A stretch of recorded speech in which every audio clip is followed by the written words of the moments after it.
বাঙালি অস্মিতা জাগাতে হাতে কাতলা মাছ নিয়ে অভিনব প্রচার বিধাননগর কেন্দ্রের বিজেপি প্রার্থী শারদত্ত মুখোপাধ্যায়। সব খাবো, সুতরাং মিথ্যে কথা বলা বন্ধ। ভারতীয় জনতা পার্টি এবার প্রার্থী আমি, দয়া করে 26-এর নির্বাচন।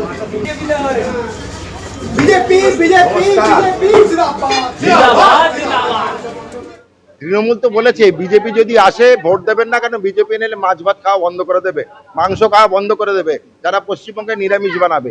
মাথায় রাখতে হবে, আমরা মাছ ছাড়া শুভ কাজ শুরু করি না। বিয়ে বাড়ির তত্ত্বতেও মাছ পাঠাই। আজকে তত্ত্ব সাজিয়েছি বিরোধীদের কাছে এই বার্তা পাঠানোর জন্য। এই বার্তার তত্ত্ব যাচ্ছে মাছ দিয়ে। আমরা বলে দিলাম মাছ ভাত তো বন্ধ হবেই না। এখন তৃণমূল যে সরকার চালাচ্ছে তাতে আমাদের 1-8 পিস মাছ জুটছে, বিজেপি এলে 4-5 পিস ডবল ডবল মাছ খাবে। 15 বছরে যা করে দেখাতে পারেনি, 5 বছরে বিজেপি তাই করে দেখাবে। উত্তরপাড়ায় সকাল সকাল প্রচারে বেরিয়েছেন সিপিএম প্রার্থী মীনাক্ষী মুখোপাধ্যায়।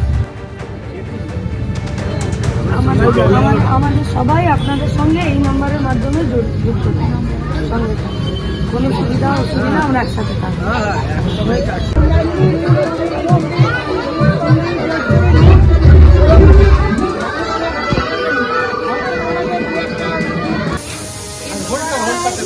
জনপ্রতিনিধিকে জেতাই, তারপরে তাদেরকে পায় না। আমাদের পার্টির তরফ থেকে আমরা মানুষের সঙ্গে একটি কানেকশনের ব্যবস্থা করেছি, পাড়া বৈঠক করেছি। পাড়া বৈঠকে মানুষ যা জানিয়েছেন সেটাও সঙ্গে করেছি। তারপরেও মানুষের যদি আরো কোনো আমাদেরকে পরামর্শ দেবার থাকে আমরা সেই পরামর্শ নিয়ে কাজ করব। আগের বিধায়ক জিতে চলে গিয়েছিলেন, তাকে ফোনেও পাওয়া যেত না, সেই কারণেই কি নাম্বার দিলেন? না না, আমরা কাউকে দেখে কপি করি না, আমাদের নিজস্ব এজেন্ডা আমরা নিজেরা ঠিক করেছি। এবং আজকে মিটিংও আপনারা সিপিএম প্রার্থীর প্রচারের ছবি আপনারা দেখলেন, তার পাশাপাশি দেখছেন প্রচারে তৃণমূল প্রার্থীও। শীর্ষান্ন বন্দ্যোপাধ্যায় তৃণমূল প্রার্থী উত্তরপাড়ায় প্রচার শুরু করলেন। ওনারা তো পরিযায়ী প্রার্থী, উনি এখন ভোটের জন্য এখানে এসছেন। ওনাকে সেই জন্য এটা চৌঠামের পরে দেখবেন এই নাম্বারে ফোন করলে হ্যাঁ উপভোক্তা অ্যাভেলেবেল নেই বলবে। সুতরাং এটাতে আমার একটাই নাম্বার, সেটা আমার ফেসবুক, ইনস্টাগ্রাম, এক্স হ্যান্ডেল সব জায়গায় সেই নাম্বার অ্যাভেলেবেল আছে। আমার ওকালতি জীবনে যত ক্লায়েন্ট আছে তাদের সবার কাছে সেই নাম্বার আছে। আমাকে ছোটবেলা থেকে যারা চেনে সেই সবার কাছে নাম্বার আছে। উত্তরপাড়ার যতজন আমাদের তৃণমূল কর্মী আছে, কাউন্সিলর আছে, চেয়ারম্যান আছে, পঞ্চায়েতের প্রধান, পঞ্চায়েতের মেম্বার, ব্লকের সভাপতি, টাউনের সভাপতি, সবার কাছে আমার একটাই নাম্বার আছে, সেটাই আমার কলিং নাম্বার, সেটাই আমার হোয়াটসঅ্যাপ নাম্বার। আমাকে ভোটের জন্য কোনো নাম্বার নিতে হয়নি এবং আমার একটা নাম্বারই এনাফ। আমরা শুনুন, আমরা এখানে 365 দিন থাকার লোক। আমি উত্তরপাড়ার ঘরের ছেলে, আমার নাম্বার পেতে অসুবিধা হবে না, আর নাম্বারও লাগবে না। উত্তরপাড়ার মানুষ আমাকে রাস্তাঘাটে, বাজারে, চায়ের দোকানে এমনি দেখতে পাবে। শিলিগুড়িতে প্রচার সারছেন বিজেপি প্রার্থী শঙ্কর ঘোষ। রবিবাসরীয় সকালে জমজমাট প্রচার। भारत माता की जय, भारत माता की जय, वंदे मातरम।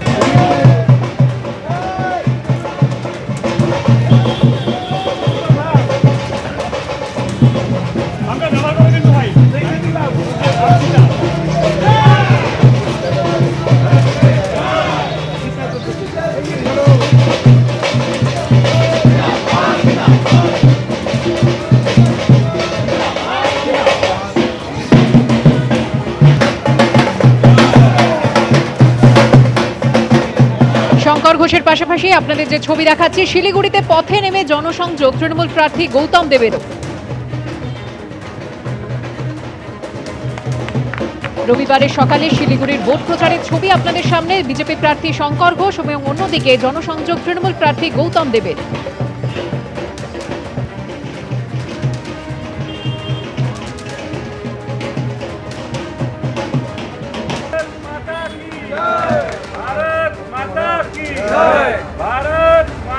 নতুন বলতে আমি শুধু এইটুকু বলবো যে মানুষের যে বিপুল সাড়া এই শিলিগুড়ি শহরে রয়েছে তার প্রতিফলন এর আগেও হয়েছে এবং ভবিষ্যতেও হবে।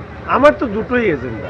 এক, হিন্দুদেরকে দ্বিতীয় শ্রেণীর নাগরিক হিসাবে যাতে পশ্চিমবঙ্গে বাস না করতে হয় তার জন্য তৃণমূলকে উচ্ছেদ করতে হবে, আর পশ্চিমবঙ্গের উন্নয়নের স্বার্থে ডাবল ইঞ্জিন সরকার প্রতিষ্ঠা করতে হবে।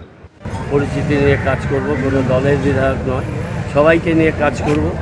আর উন্নয়নই হবে একমাত্র মূল মন্ত্র।